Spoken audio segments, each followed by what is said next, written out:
Hello and welcome to another video. Today we'll be looking at .NET MAUI with Blazor engine. We'll be looking at what you can achieve with Blazor. So for today we'll be running this app. It's a companion app, an internal application that users of our ERP system can use. So it's quite a good starting point to see the capabilities of .NET MAUI with Blazor. It's called a hybrid app. We are inside Visual Studio 2022. Visual Studio 2022 can get you started on a very strong footing with developing mobile apps on the .NET MAUI platform. Note that .NET MAUI is multi-platform, so it's going to give you apps for the popular platforms. Like if you look at this screen here, you would see that I have selected Android, iOS, and Windows. You also have support for Tizen. There's support for Tizen, and then there's also Mac Catalyst for Mac OS. But I'm not deploying those, so I've removed those from the project file so that I don't need to build those. So you can remove any targets you don't want from the CSproj file. Let me head there so you can see. Let me head there so you can see how that is done. So go to Express and to the CS project file. Hold on. So I'll just open this in Visual Studio Code just to keep it off my workplace. So if I wanted to not deploy certain platforms or build certain platforms, I simply take them out from the build sections here, supported OS platform version. So this is the MS build directive. So I have iOS, Android, and Windows. So I've taken off the Mac Catalyst and Tizen platforms. So this is our app. What does this app do? Let's run it to give us a preview of what this app does, and it also helps us appreciate the capabilities of .NET MAUI Blazor. So we know Blazor is a kind of web view, so it gives us all the capabilities we need to run a lot of things and get it bundled very nicely for all the platforms. The other nice thing with Blazor, which is essentially Razor, and the .NET MAUI, is that we are working with familiar stuff. For example, Bootstrap. Bootstrap is baked right into the project. If you run it from Visual Studio, it's baked in, so you can build a very responsive UI. You can look at this. This is very responsive. So this app is running on the desktop, but it is responsive right here, just like you would have on a browser. So shrinking down the screen, because this is using Bootstrap and the Bootstrap column and grid functionality, we have very nice responsiveness here. This is built on the standard template that comes with .NET Blazor when you set up that kind of project in Visual Studio. So for instance, this app, see what it does? It connects to an enterprise database for Matic software, and then we are able to pull reports and do certain very simple things over time that allow us quick access without opening a browser to open the full application. So this is convenient for us. So I can see certain reports, period totals, for example, daily totals, a list of invoices and user total sales, for example. Then you can see some reports here which we are going to work on in the course of this video. We will do videos where we string up some of these reports inside the app. So for instance, the current balance, the stock dissection, stock takes, and other kinds of reports. I also have a functionality here where we can create new products against our enterprise database. So naturally this will be a protected area, right? So we also have a feature here to just pull in products. So there's a lot of stuff, quite a lot of stuff that is implemented here to point us in the right direction. Then authentication is also done. I'm going to just authenticate here.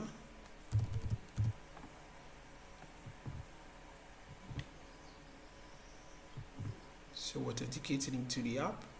I don't have a very fast connection, so that is taking a little time because we have to contact the primary database. So yeah, we are in now.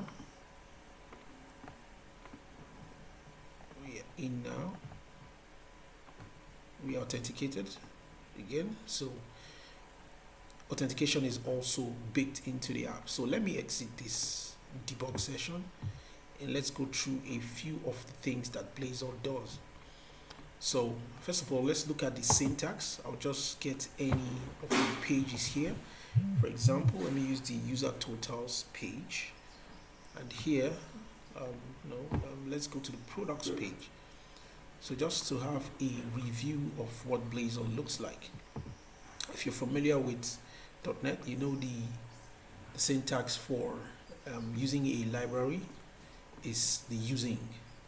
So but we use the Razor syntax to bring it into our page, our code file, which is the .razor file. So you can see our models and data access classes are in these two folders. So those are folders in the namespace. These folders are here, data and model, for example. So we also have the DB context factory, which gives us access to the shipping, the context, the data context. We have implemented two methods so that we can show you how this is done properly. The options you have for data context. So we're using entity framework here, right? So you have entity framework core, so that we could have access to expressions and link, and we can call in and craft our data as we want, perform aggregations and joins to build our reports. So here we are. This, for example, is a form. This is the form that creates the products. So let's even keep this running. Let's run this again so that we could see it side by side. So I'm just going to keep the app in the mobile view, so it's nice to one side. So here we have it.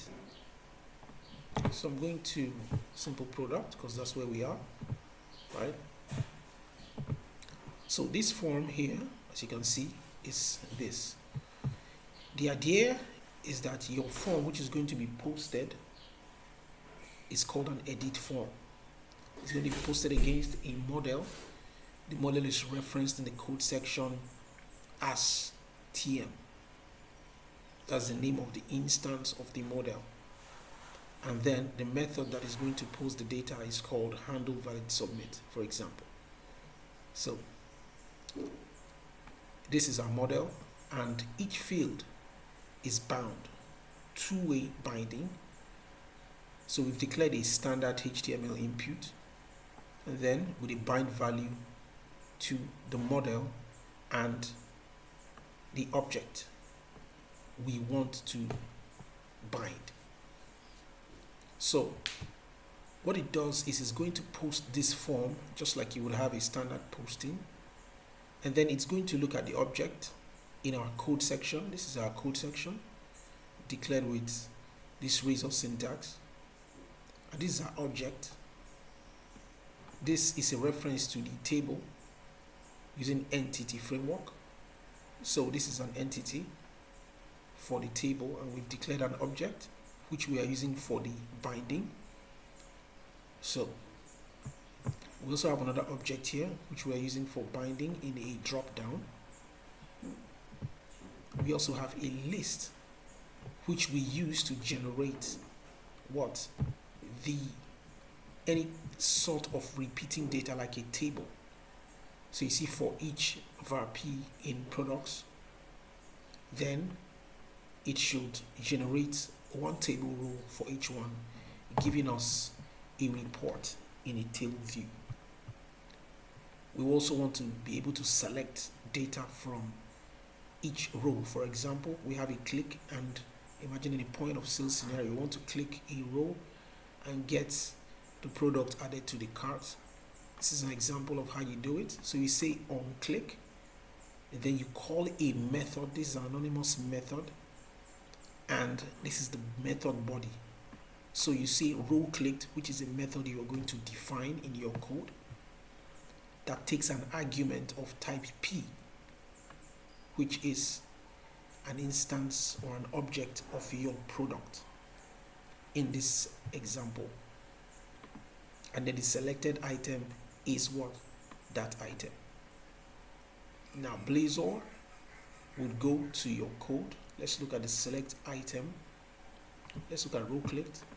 So row clicked here, remember, takes an argument of tab item T. So essentially, when I click and that method is called, row clicked is passed an object of type P, which matches the object type for row clicked here.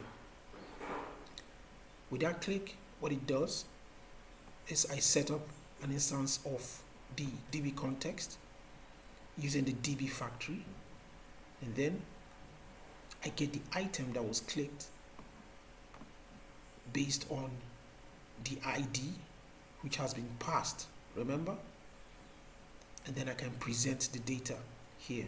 So this is just a text presentation for the data, just to demonstrate how it's done. And then I have a pop-up. We would talk about this later. So going back, this form is posted using this method, handle valid submit. How does that work? We go to handle valid submit. Let's go to that method, and here we have handle valid submit. So we have wrapped it for safety in a try block to submit the form, because we also want to validate. We're going to use other methods of validation, but here we've just done a raw validation. So I've called in the context again using the DB factory, and I simply call the context and add the object. When I do that, I save changes. There may be other better ways to do this, but we are resetting the form simply by setting the object TM to null after we have saved that record, and then we call new on it again. So what that does, because that form is bound and every field is bound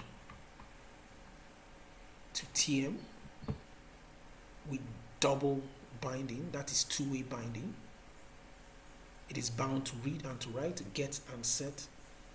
Because it is done with two-way binding, once we set that to null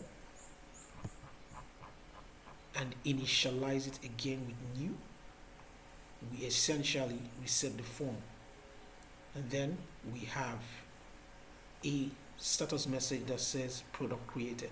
That is also done with two-way binding, so that the message can be easily changed. So you see, this is the string for the status, and the field is here above. You see that? So bind value is status, which is a string in our code section. So every time this string changes, this gets the current value. Everything is responsive. There is nothing loading. There is no page reloads. There is nothing like that. It is responsive. It is fluid. So that is an introduction to Blazor. Just a little more before we end this video. You can see for everyone who uses Bootstrap, you can see this is purely Bootstrap. standard HTML, standard CSS, yes. With Bootstrap, you can see here we're using the Bootstrap row, Bootstrap columns, things like rounded, the opacity.